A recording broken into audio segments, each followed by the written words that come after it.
Sa video na to, ipaliwanag ko ulit sa inyo kung bakit ang mga sundalo ay dapat sa konstitusyon lamang maging loyal at sa flag ng Pilipinas na sinisimbolo nito. Ito ay bunsod sa maraming lumalabas ng mga videos na kung saan ay hinihikayat ang militar para mangingialam, makikisawsaw sa usaping politikal at lalo na napapanigan ang isang grupo na involved sa political mudslinging. Sa video na ito, isa-isahin natin na sagutin at sa lubos na aking makakaya, ipaliwanag ko sa inyo gamit ang mga aral sa kasaysayan at ano yung nakalagay mismo sa ating saligang batas dahil para sa akin, napakadelikado ang mga panawagan na mangingialam na naman ang mga sundalo sa usaping politikal dahil malaki ang implikasyon nito sa ating ekonomiya at sa ating political stability. Alam nyo, sa makasaysayan, naranasan na natin ang mga kaguluhan na dulot ng away politika at yung resulta nito kung ang mga sundalo ay mangingialam at lalo na kung gagamitin nito ang violence sa pamamagitan ng mga kita para agawin ang kapangyarihan mula sa isang elected official o yung legitimate government na namumuno sa ating bansa. Nakita natin ano ang resulta noong 1980s, 1987 hanggang 1989 na kung saan ay nagkaroon ng mga series of coup attempts. At nakita din natin, ako mismo ay present na sa Armed Forces of the Philippines nang nangyari ang 2003 Oakwood Mutiny, ang 2006 withdrawal of support, at yung 2007 attempted uli na mutiny. At alam niyo, napakarami ang nabiktima sa hanay ng mga sundalo, yung mga namatay, mga sibilyan na nadadamay, at lalo na yung epekto nito sa ekonomiya as a result of the violence, no? Yung confidence ng mga investors, yung epekto nito sa kalakalan, na kung saan ay lasting, long-lasting ito ang epekto sa ating bansa. Kung ang mga sundalo ay papanig sa isang political group na nananawagan para pataubin ang isang legitimate na politiko, no, na namumuno sa ating bayan. Halimbawa, ang presidente ay may nananawagan na pataubin sa pwesto dahil sa mga akusasyon na involved ito sa katiwalian o kaya sa mga krimen, at sundalo ang gagamitin para sila ay paalisin sa kanilang mga pwesto. Maybe not only the president but also some officials appointed or elected. Napakadelikado nun. Alam niyo kung bakit? Kasi ang mga sundalo ay mayroong posibilidad na magkawatak-watak. Kung ang aming titingnan na loyalty ay doon sa regionalism, halimbawa, ang loyalty na titingnan natin ay sa Bisaya o kaya sa Ilocano, Tagalog, ang mangyayari ay magkawatak-watak ang Armed Forces of the Philippines. Dahil mayroong hindi sasang-ayon sa paniniwala ng mga Bisaya, sa mga Ilocano, sa mga Tagalog, sa mga Moro, na nag-represent sa Armed Forces of the Philippines. At yun ang isa sa pinaka-importante na factor na dapat nating tingnan para buo ang Armed Forces of the Philippines. Kailangan sa konstitusyon lamang kami talagang loyal na loyal. Ano bang ibig sabihin nun? Basics lang eh. Marami ang gumagawa ng kanilang interpretation sa mga provisions sa Constitution. Halimbawa doon sa protect the people. Sa itinuturo sa amin, it is protecting the people against any armed aggression, foreign or domestic. So kung political na kalaban, hindi pwedeng gamitin ang Armed Forces of the Philippines para solusyonan yung problema na yon o kalabanin ang klase ng kaaway na yon. Dahil ang pag-create ng isang armed forces at siya ay namasan, sinilduhan, gamit ang taxes ng taong bayan na kinokolekta ng isang gobyerno, ng isang administrasyon, ang purpose nito is to provide security.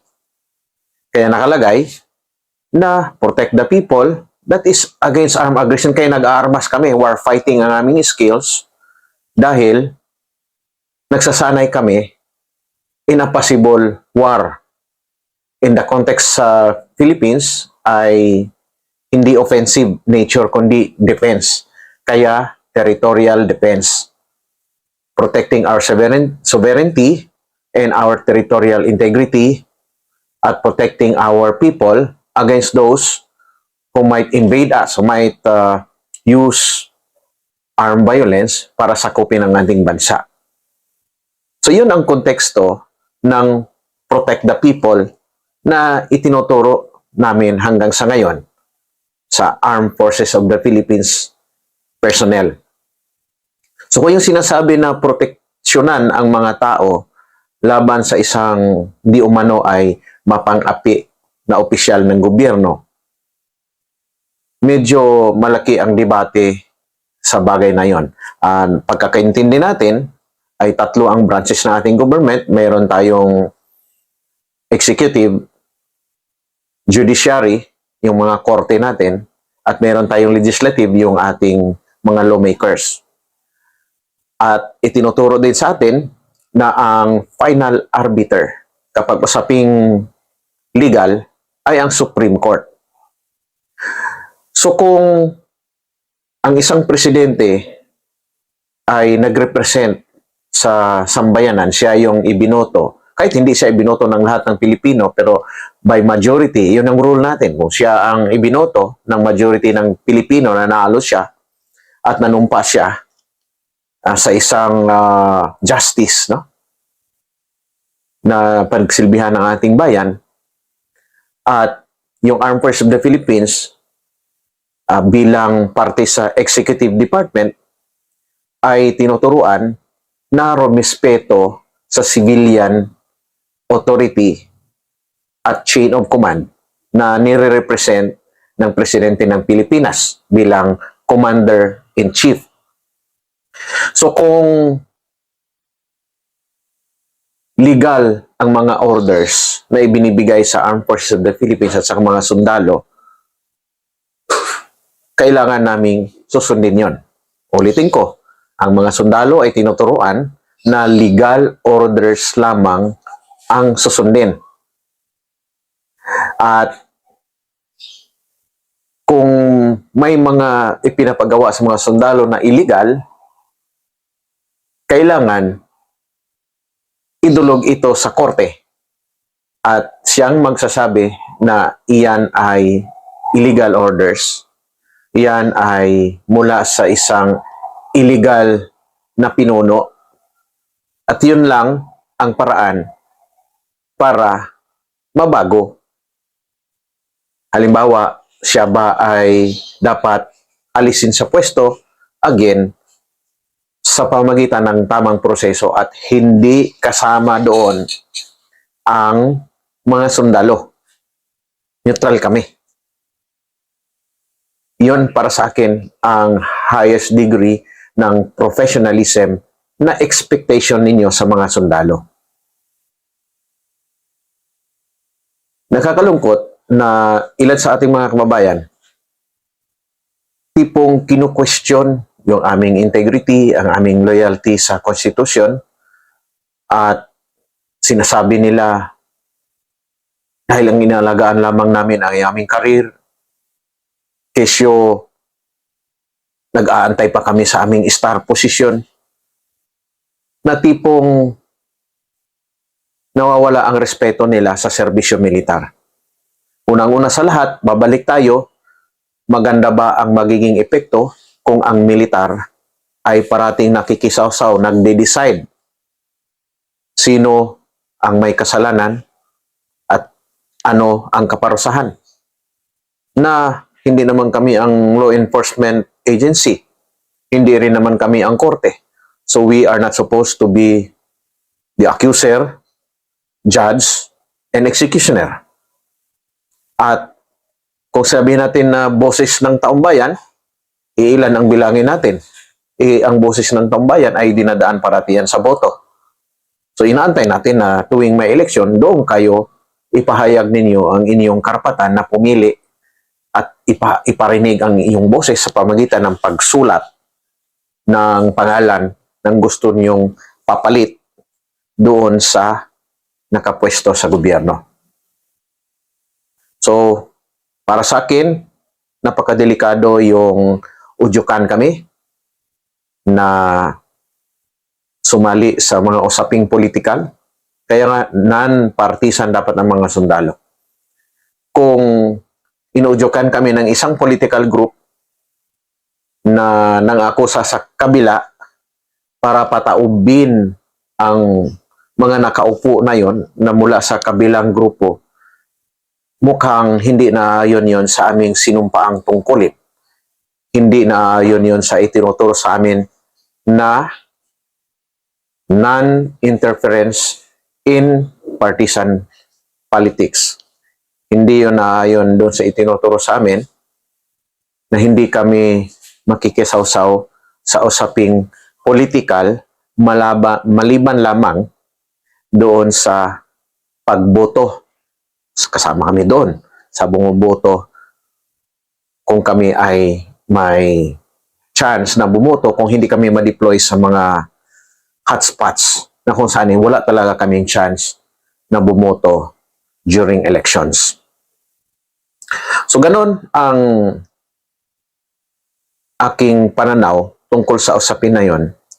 Marami na ang napahamak na mga sundalo na sumali sa tinatawag na military adventurism in the past years. Marami akong kilala, marami akong tinulungan na para magkaroon ng trabaho, marami akong nakita na kasalamhwa ko sila mismo ano ang kanilang sitwasyon sa buhay. Dahil klarong-klaro para sa amin yung aming mga pulisiya. Meron kaming tinatawag na Code of Ethics, Code of Conduct of a Professional Soldier. Nanumpa kami sa ating saligang batas, na loyal kami lamang sa ating saligang batas. At meron kaming mga EFP regulations na magpaparusa sa mga sundalo na nakasuot ng uniforme na makikialam, makikisawsaw sa partisan political activities. Ang ibig sabihin, within the level of the Armed Forces of the Philippines, klaro na sa amin na kung ano ang kaparusahan kung ikaw ay nangingialam sa usaping politikal.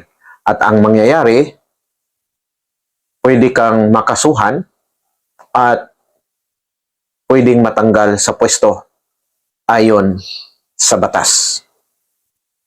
So kapag natanggal na sa pwesto yung mga sundalo na ginuguruyan nyo, nawawalan sila ng trabaho, nakukundina sila ng kabilang party, at in the end, sila yung kawawa. Isang punto yun. Ngayon, yung mga nangguguriyo sa kanila, meron bang nag-lift ng hand para ay sila ay tulungan? Marami akong kilala na naghihirap na.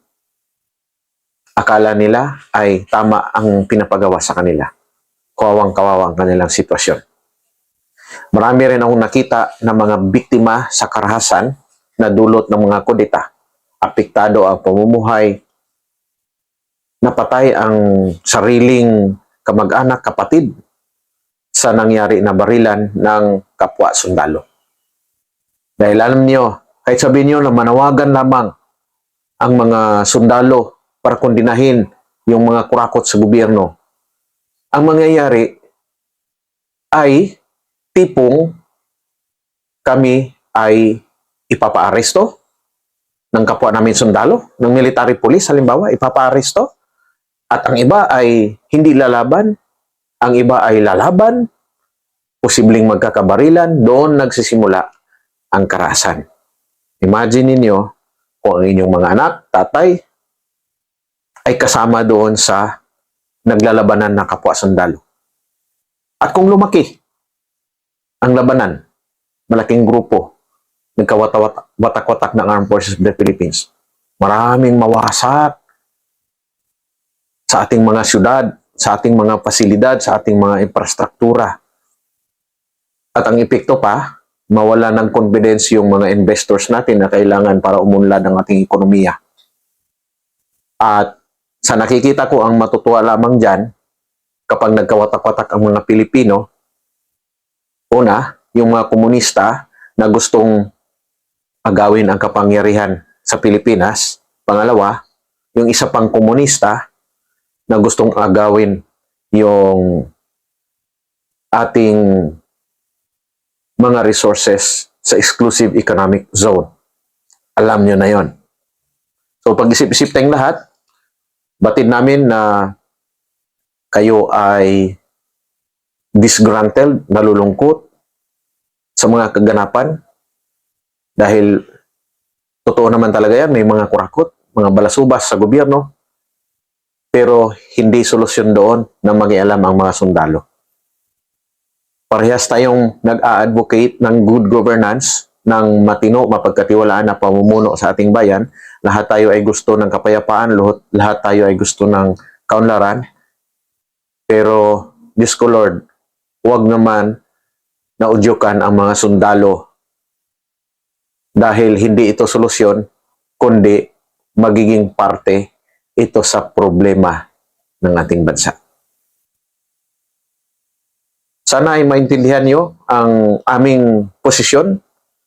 Ako bilang isang active member ng Armed Forces of the Philippines, I will remain loyal to the Constitution at mag-respect sa chain of command at susunod lamang sa mga legal na mga kautusan ayon sa batas.